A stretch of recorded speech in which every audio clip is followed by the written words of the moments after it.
नमस्ते, सलाम राम राम। आज इस ऑनलाइन मंच पर कक्षा 10वीं के सारे विद्यार्थियों का मैं स्वागत करता हूँ, अभिनंदन करता हूँ।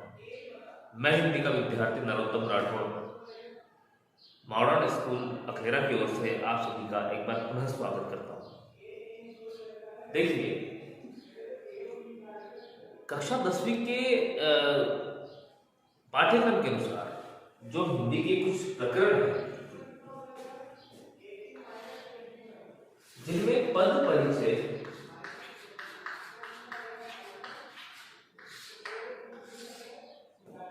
नाम जो प्रकरण है वो करीब 10 अंकों का है। पद परिचय आगे मैं बताऊंगा आपको पद किसे कहेंगे, इसका परिचय कैसे होता है, लेकिन इस पद परिचय को पढ़ने से पहले हमें इसकी कुछ बेसिक या आधारभूत जो प्रकरण है उन्हें यहाँ पर पढ़ना अति आवश्यक है। जैसे कि पहला संज्ञा, सर्वनाम, विशेषण,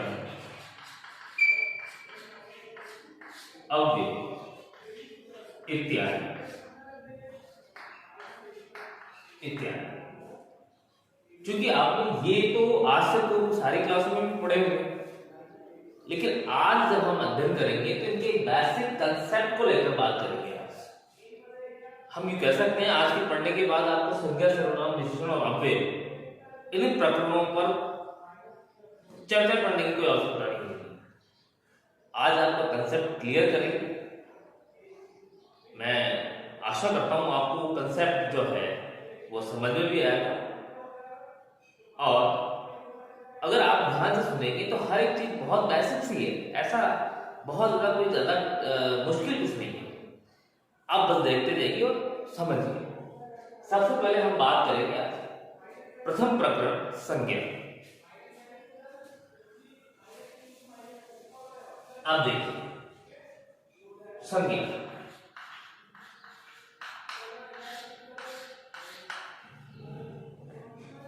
अगर संज्ञा शब्द की मैं अगर शाब्दिक बात करूं, इसकी रचना क्या है, इसकी शाब्दिक अर्थ क्या है इसका, तो आप देखिए सम उपसर्ग पूर्वक अगर ज्ञान, इन दोनों को जोड़ने से क्या शब्द बनता है, संज्ञा। सम का मतलब होता है उचित या सम्यक, उचित या सम्यक, और ज्ञान का सीधा मतलब है जानना, ज्ञात होना। अर्थात संज्ञा का मतलब ये, संज्ञा का मतलब क्या है, संज्ञा का मतलब है हम जिसे उचित प्रकार से जाने, जिसे उचित प्रकार से डिफाइन कर पाए, उचित प्रकार से हमें किसी चीज का ज्ञान हो जाए, वो ही कंसेप्ट जो है संज्ञा का। अब आप मुझे बताइए,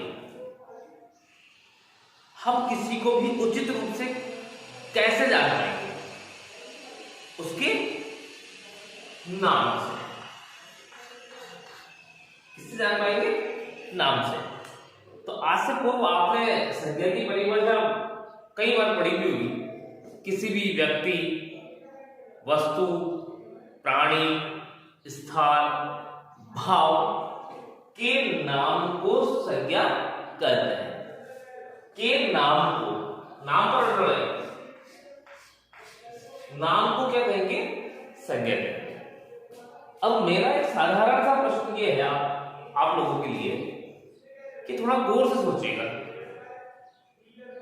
हमारे आसपास या हमारी दुनिया, या हम जो सोच सकते हैं, या कोई भी वस्तु, अगर कोई चीज है, इस दुनिया में ऐसी कौन सी चीज है जिसके पास नाम नहीं है?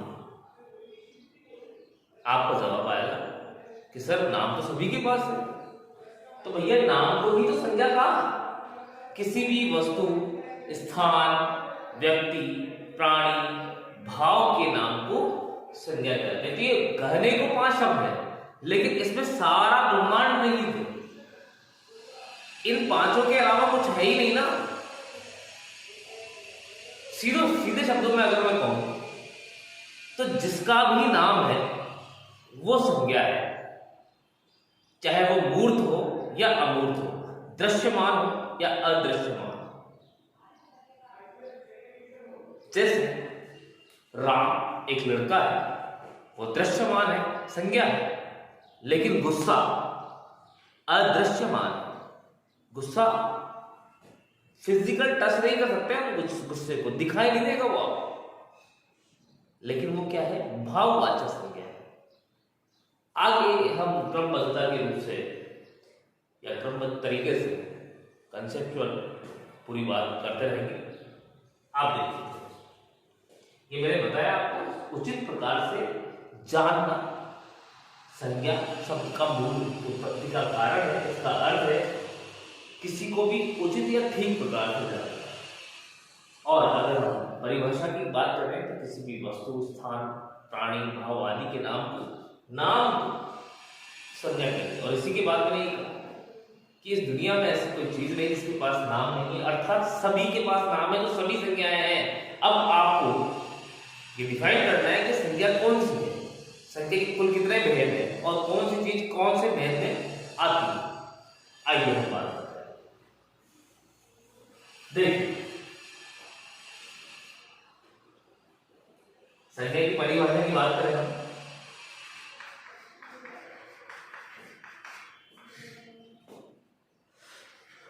किसी भी वस्तु, प्राणी, स्थान एवं भाव के नाम को क्या कहेंगे, संज्ञा कहेंगे। ये लॉजिक, लेकिन ये नाम को अंडरलाइन, मतलब संज्ञा कैसे क्या है, किसी भी नाम को कहेंगे।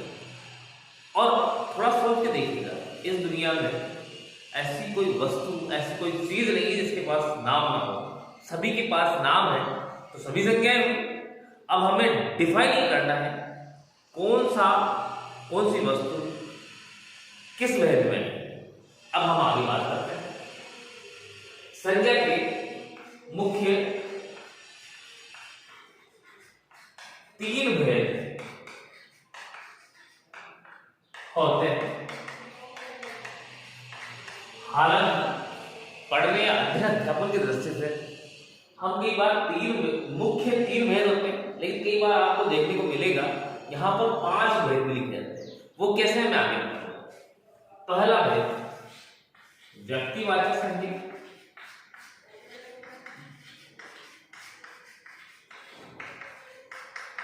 दूसरा जातिवाचक, तीसरा भाववाचक। अब अध्ययन की दृष्टि से हम जातिवाचक के 2 भेद कर देते हैं। एक होता है द्रव्यवाचक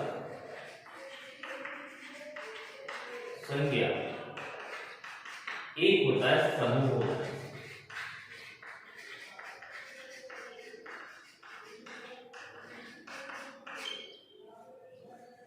चूंकि मैंने मुख्य भेद की बात की है तो मुख्य 3 है, लेकिन अध्ययन अध्यापन की दृष्टि से हम जातिवाचक जो संज्ञा है इसी के अंतर्गत 2 भेद और माने जाते हैं, इसे द्रव्यवाचक संज्ञा और समूहवाचक संज्ञा कहा जाता है। तो हम एक एक करके बात करते हैं। आज संज्ञा जो है, नाम को संज्ञा कहेंगे। नाम को संज्ञा कहेंगे, वो नाम किसी भी व्यक्ति का हो सकता है, किसी भी दृश्यमान का हो सकता है, किसी भी अदृश्य चीज का हो सकता है। नाम होना चाहिए, नाम को संज्ञा कहेंगे। ठीक है। अब हम बात करेंगे व्यक्तिवाचक संज्ञा किसे कहते हैं, जातिवाचक संज्ञा किसे कहते हैं, भाववाचक संज्ञा किसे कहते हैं। आइए बात करते हैं। बता देता हूं।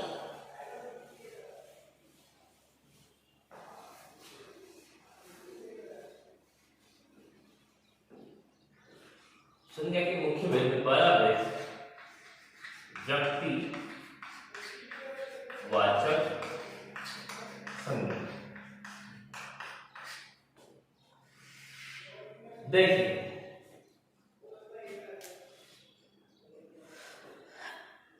व्यक्तिवाचक संज्ञा के कौन से शब्द इसमें आएंगे या हम इसे किसे डिफाइन करेंगे कि व्यक्तिवाचक संज्ञा। देखिए, कोई भी शब्द या कोई भी नाम किसी एक पर्टिकुलर व्यक्ति को इंडिकेट करे, केवल एक के बारे में बताए,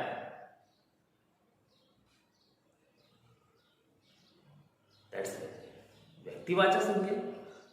और दोनों में मैं अंतर जब कर रहा हूं आपको। दूसरा होता है जाति वाचक संज्ञा। जाति वाचक संज्ञा में क्या होता है, ऐसे शब्द जो किसी एक व्यक्ति या व्यक्तिगत बात ना करके पूरी समूह या क्लास या जाति की बात करे, ऐसे शब्द जातिवाचक संज्ञा में आएंगे। उदाहरण से क्लियर आपका कंसेप्ट होगा। देखिए, उदाहरण बात करेंगे। यहां पर अगर मैं बात करता हूं, यहां पर मैंने लिखा लड़का। अब लड़का कोई नाम है किसी का, ये तो पूरे वर्ग या जाति का बोध करा रहा है ये शब्द। तो ये शब्द जातिवाचक संज्ञा के अनुसार हो। लेकिन जैसे सामने अगर 10 लड़के खड़े हैं, लेकिन मैंने किसी से कहा रामलाल, एक व्यक्ति रामलाल, तो ये रामलाल जो लड़का है, ये रामलाल शब्द जो हुआ वो व्यक्तिवाचक संज्ञा हो गया, किसी एक के बारे में बात हो रही है। जबकि मैंने कहा लड़कों यहां आओ, तो लड़के तो पूरा वर्ग है ना, कोई एक व्यक्ति नहीं है फिक्स, पूरी समूह या जाति का बोध करा रहा है। तो ये शब्द जातिवाचक संज्ञा में हो और रामलाल व्यक्तिवाचक। आज अभी बात करें, मैंने कहा पर्वत। भाई पर्वत तो कोई सा भी हो सकता है, पर्वत तो संपूर्ण जाति का बोध करा रहा है। पर्वत कितने भी हो सकते हैं, कोई सा भी हो सकता है, संपूर्ण जाति का बोध कराने वाला शब्द है। लेकिन मैंने यहां बोल दिया हिमालय। तो आपको ये पता होगा हिमालय जो पर्वत है वो वर्ड में एक ही डिफाइन कर दिया कि भाई इसको हिमालय कर, इसको अरावली कर। तो ये शब्द एक निश्चित पर्वत की बात कर रहा है, दैट्स मीन व्यक्तिवाचक संज्ञा का शब्द है। अर्थात ये शब्द जो है व्यक्तिवाचक संज्ञा के अनुसार, पर्वत शब्द जातिवाचक संज्ञा के अनुसार। आगे देखिए, नदियां, और मैंने यह जगह। अब आप मुझे बताइए, नदियां शब्द जो है संपूर्ण वर्ग का बोध करा रही है या नहीं। नदियां कितनी ही हो सकती है, कोई सी भी हो सकती है, गंगा हो सकती है, यमुना हो सकती है, ताप्ती हो सकती है, नर्मदा हो सकती है, महानदी हो सकती है, गोदावरी, कृष्णा, हजारों नदियां हैं। भाई नदियां शब्द जो है केवल वर्ग को या क्लास को डिफाइन कर रही है। तो ये नदियां जो शब्द है ये जाति बोधक शब्द है, ये संपूर्ण क्लास का अवबोध करा रही है।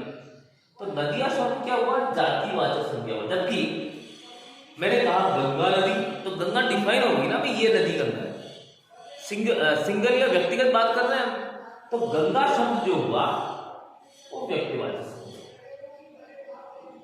मैं समझता हूं ये कुछ जो शब्द है ये आपने पूर्व में ही पढ़े होंगे, लेकिन आज से कंसेप्ट के आधार पर बात कीजिए। नाम है तो संज्ञा, अब हमें ये निर्धारित करना है ये जातिवाचक संज्ञा है, व्यक्तिवाचक संज्ञा है, भाववाचक संज्ञा। तो मैंने आपको कहा अगर ऐसा कोई शब्द जो किसी निश्चितता की ओर इंगित करे, किसी निश्चितता को इंगित करे, तो वो होता है व्यक्तिवाचक संज्ञा। और कोई शब्द संपूर्ण जाति या समूह का बोध करा दिया वो होता है जातिवाचक संज्ञा। अगर हम परिभाषा की बात करें तो हम ऐसा कह सकते हैं वे शब्द जो किसी व्यक्ति विशेष की बात करें या व्यक्ति विशेष को इंगित करे, वो सारे शब्द व्यक्तिवाचक संज्ञा में आते हैं। इसी के आधार पर इसकी बात करें तो वे शब्द जो संपूर्ण किसी एक व्यक्ति विशेष की नहीं, संपूर्ण जाति की बात करें या संपूर्ण जाति की ओर इशारा करें, वे सारे शब्द जातिवाचक संज्ञा में आते हैं। तो ये आपने आई थिंक आपको समझ में आया होगा। अब हम इसके आगे बात करते हैं। जातिवाचक के दो भेद मैंने बताया था, एक तो द्रव्यवाचक और एक समूहवाचक। ठीक है सर, आइए।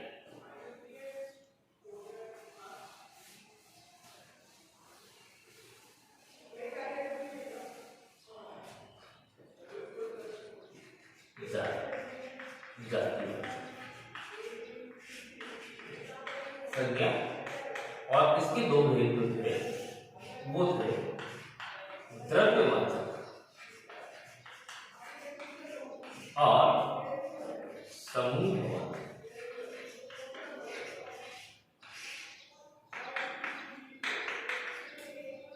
देखिए, चूंकि नाम से ही अवबोध हो रहा है, नाम से आपको पता लग रहा होगा, द्रव्यवाचक वे शब्द जो द्रव्यमान या द्रव्य से सूचक के रिलेटेड है, जो नापतोल आदि इकाइयों के नाम हो, वो सारे के सारे शब्द इसमें आएंगे द्रव्यवाचक। समूहवाचक ऐसे शब्द जो समूह का बोध कराते हो, जैसे कि कक्षा, सभागार, समूह, भीड़, ये पूरा व्यक्तियों का समूह की बात कर रहे हैं, तो वो सारे शब्द समूहवाचक संज्ञा में आएंगे। द्रव्यवाचक आप देखिए ऐसे शब्द जो नाप तोल, मेजरमेंट, इट मींस उसका क्या आयतन है, उसका क्षेत्रफल क्या है, उसका भार क्या है, अगर इससे संबंधित नाप तोल वाली इकाइयों की बात की जाए तो वो द्रव्यवाचक संज्ञाओं में आएंगे। जैसे कि मैं बात करूं एक थोड़ा पानी। आप देखिए, पानी चूंकि लिक्विड है, अब वो थोड़ा है, मान लीजिए एक कटोरा है या एक लोटा है या एक टंकी है, पर उसका आयतन तो है ना, नापा तोला जा सकता है उसे। ये शब्द द्रव्यवाचक शब्द संज्ञा में आए। आप और देखिए, कुछ लंबा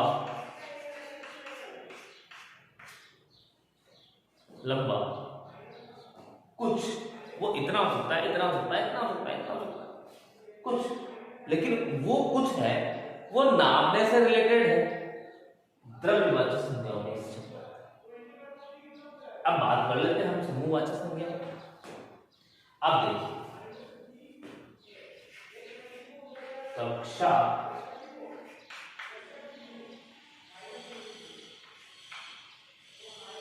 सभा,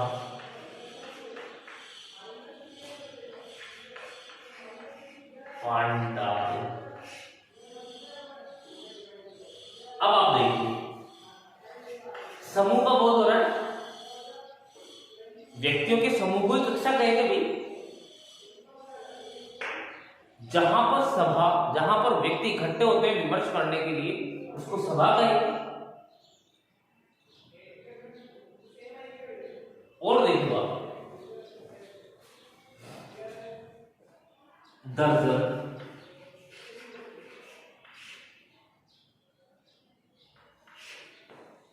कोई भी 12 वस्तुओं के समूह को दर्जन कहा जाता है। Yes no? तो इस प्रकार के समूह बोधक जो शब्द होंगे वे आपके समूहवाचक संज्ञाओं में शामिल होंगे। द्रव्यवाचक संज्ञाओं में वो सारे शब्द शामिल होंगे जो नाप तोल वाली इकाइयों से रिलेटेड है। तो मैं समझता हूं आपको व्यक्तिवाचक संज्ञा आपको समझ में आएगी। जातिवाचक जो संपूर्ण जाति की बात करें, ये इंपॉर्टेंट ये है, इन्हीं से रिलेटेड ये है, जो इसमें बात है वही इनमें कहीं ना कहीं अंश या गुण तो होगा। इसमें भी वे शब्द आते हैं जो जाति की बात करते हैं, संपूर्ण क्लास की बात करते हैं, इन्हीं के भेद ये है। तो द्रव्यवाचक, इनमें भी देखो ये कक्षा, पांडा, इनमें भी समूह या जाति की बात हो रही है एक प्रकार से।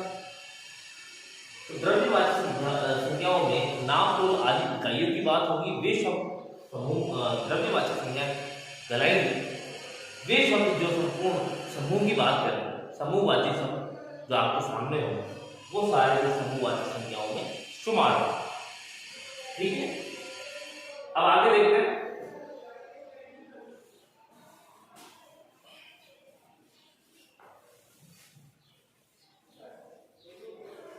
अब आगे देखिएगा,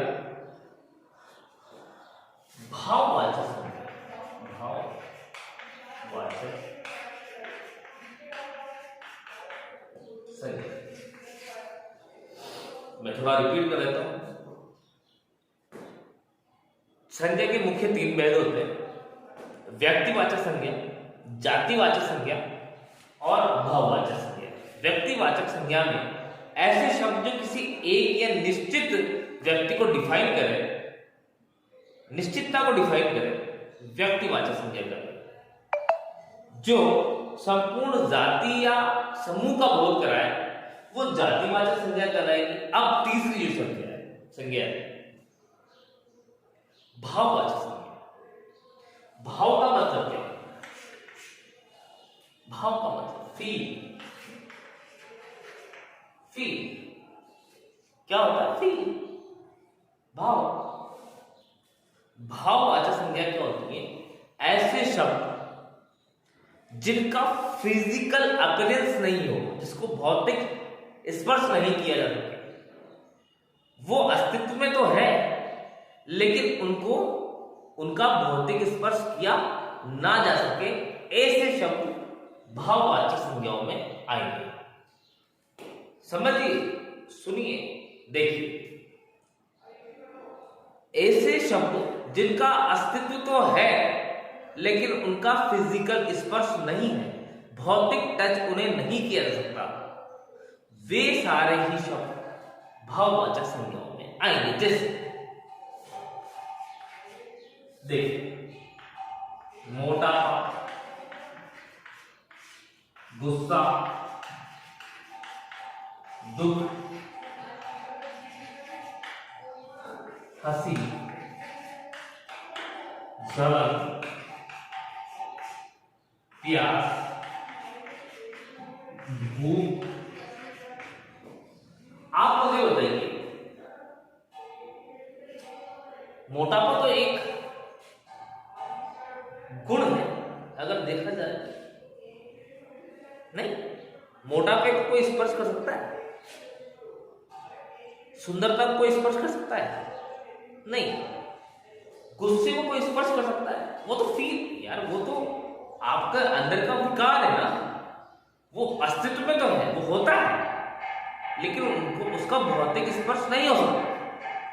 गुस्से को क्या हम लोग पकड़ सकते हैं? क्या टच कर सकते हैं? नहीं। दुख मन का विकार है, अस्तित्व में तो है लेकिन उसका फिजिकल टच नहीं है। हंसी आती है ना, लेकिन क्या हम इस हंसी को पकड़ सकते हैं, टच कर सकते हैं? ये केवल भाव, जलन, प्यास, भूख, ये सारे इस प्रकार के सारे ही शब्द जो अस्तित्व में तो है लेकिन वो भाव मात्र है, वो आपके मनोविकार मात्र है, उनका कोई फिजिकल टचमेंट नहीं हो सकता, वे सारे शब्द कौन सी संज्ञा कहलाएंगे? भाववाचक संज्ञा। तो आज हमने संज्ञा के बारे में विस्तृत जानकारी आपके सामने रखी। मुझे उम्मीद है कि संज्ञा से रिलेटेड जितने भी प्रश्न बनते हैं उन चीजों के बाहर वो नहीं होते। तो संज्ञा के जो 3 भेद है और 2 गौण भेद है, उन सभी की चर्चाएं मैंने आपके सामने रखी है। मुझे उम्मीद है कि वो आपको समझ में भी आई होगी। अब इसी क्रम को आगे बढ़ाते हुए कल सर्वनाम, फिर उसके बाद विशेषण इत्यादि की चर्चा करते रहेंगे। ओके।